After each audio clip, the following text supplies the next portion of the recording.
these aren't exactly ideal conditions to be out in the shorts. It's freezing cold, but these are the hours you put in on the bike and in training that, you know, really make a difference. Yeah, definitely. Coming out in the freezing cold's got to prepare you for something, and definitely for what we do, it's perfect. You have to get out because at the end of the day, if you want to be the best, you've got to put these hours in to be the best. So I've heard you only live around the corner. You've got a wicked collection of leathers, helmets, trophies. Can we come back and have a look around? Yeah, definitely. Let's go back and see what I've got. Thank you for inviting us into your house today to have a look at some of your fantastic race memorabilia from over the years. You've chosen 4 or 5 helmets you want to take a closer look at. What's number 1? So number 1 is 2013 Super Sport when I rode for Craig Fitzpatrick.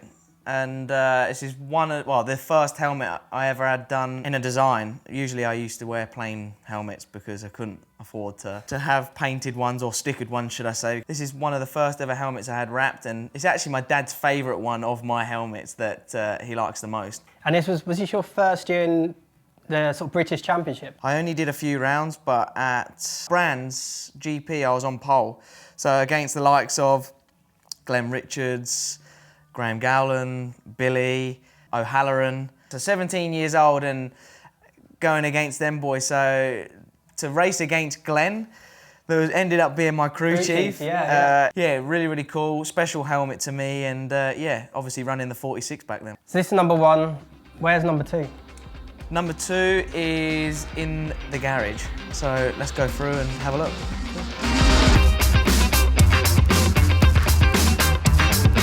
Jake, we've got your 2017 lids here.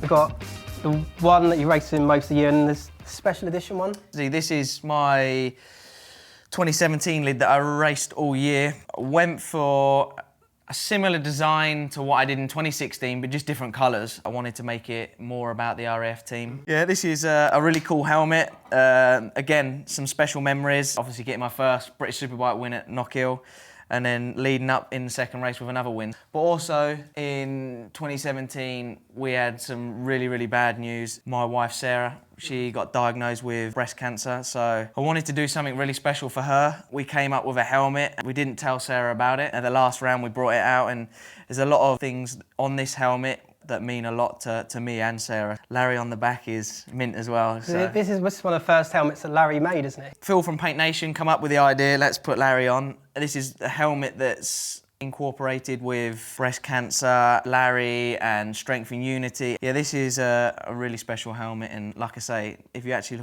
look up close to this helmet, there's some really, really cool things on it. So these are my 2017 leathers. To obviously go with the 2017 helmet. The MV leathers, my first Moto2 leathers that I wore for my first test. So these are pretty cool.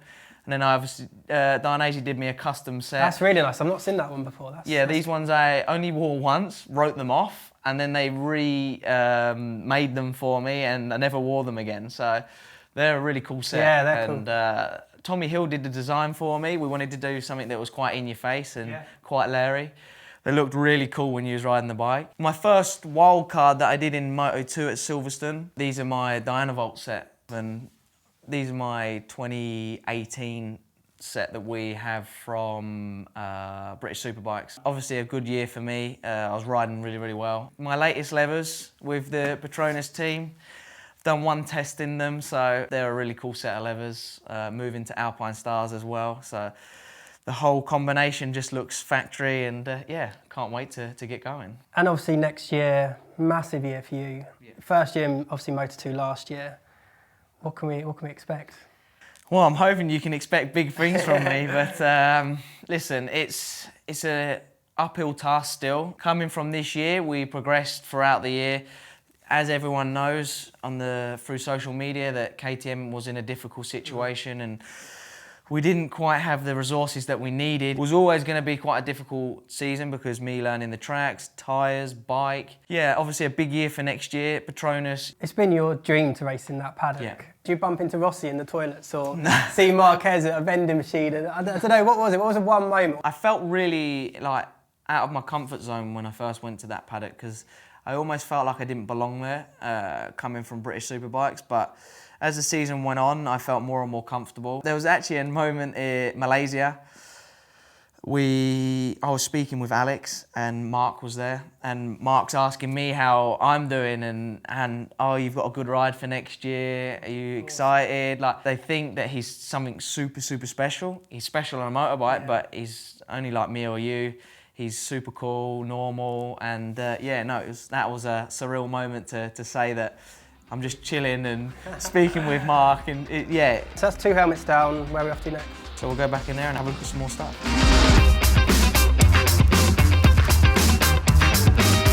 So we've got your 2018 helmet here. Yeah. What a year this was. I mean, that's where I got to know you that year, obviously worked with you closely, but it was just great to see you take it all the way. I knew I had a good chance of fighting for the championship in 2018, and now I've got Glenn on board, now I've got Tim Seed, so I've got all these experienced people around me that it's got to happen now. Like, Lee's made the bike even better than what it was in 2017, and as a team we've grown so much. Pre-season was really good. I was super fast, and every time we went out, we got better. Going all the way to the end, me and Leon fighting really, really hard. It's so good to fight against Leon. So experienced, so much knowledge. There was almost a rivalry there, but it was a good rivalry to have. Some really, really good times, but also some really, really sad times.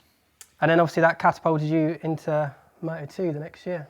Yeah, it was some crazy roller coaster, to be fair, because it wasn't until Silverstone that I had the option to go, and Frankie my manager was in, I can't remember what round it was at. He was at the Grand Prix because he works there, and he rings me and says, Jake, you need to make a decision now. We've got this option on the table. It was now or never really, that I either go now or I never go. So I had to take the leap. Yeah, this year's not gone to plan, but it's character building. You learn so much. I've learned so much about myself, mentally, not only mentally, but physically. You've been away this year, travelling the world, racing. Have you kept up with BSB? What did you think of it? What did you make of it this year? Yeah, BSB, I watched a lot. I watched as much as I could watch because obviously I've got Danny I'm good friends with in BSB, and also I'm really good friends with the Mackenzies. Obviously the Ducatis being so fast, I don't think anybody realised that they were going to be as dominant as they were. And before we move on, I've just noticed you've got, is this is Woofy's helmet, isn't it? Yeah, this is Ty's helmet. We done a helmet swap. He's a really good friend of mine and Sarah's, and also Faye, his wife, and obviously his kids. Yeah, he doesn't live too far away from here. I've spent a lot of time with Ty. It's a super cool thing to have a world champion's helmet in my house. Cool, so one last helmet to go. Where's that? My 2019 helmet from this year. So this helmet's super cool. It's almost like the same scheme as my 2018 helmet, but just like different colours. Yeah. Obviously incorporated the Union Jack into the helmet, but this helmet for me is like, it's a super sick helmet. It's so nice, and the colour schemes I think really, really nice. The black, the gold, the white, then with the Union Jack it just works really well and it stands out. Yeah.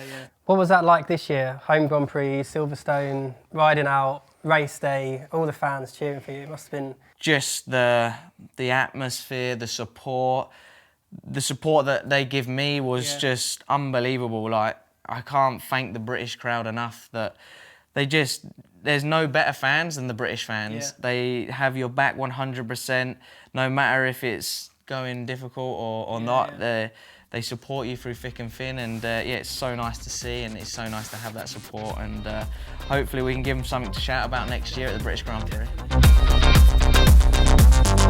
Thanks again for showing us around your house, all your memorabilia.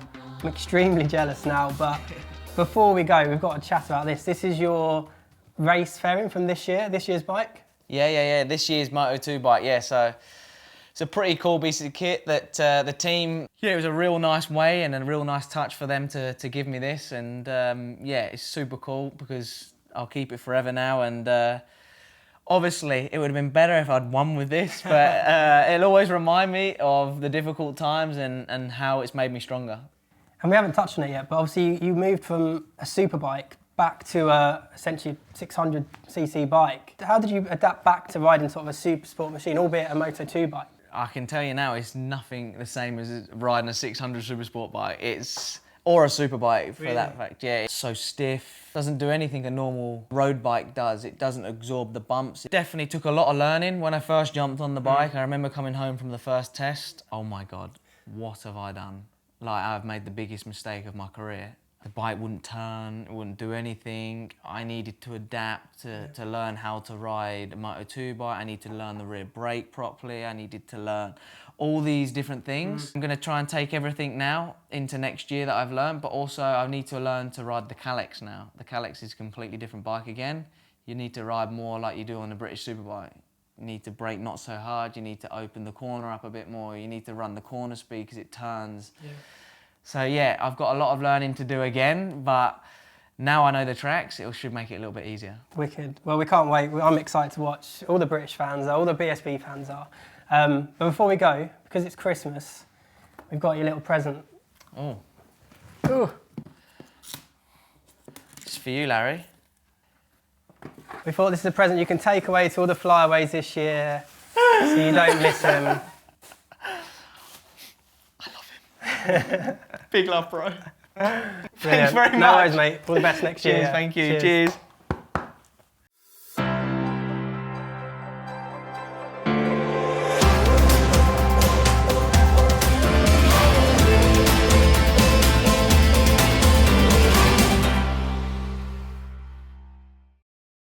So it's the middle of December. It's hang on. Because at the end of the day, if you want to be the best, you've got to put these hours in to be the best. So I've heard you and you're going, Mate, my bit was... I've done a weird handshake. Oh, mate.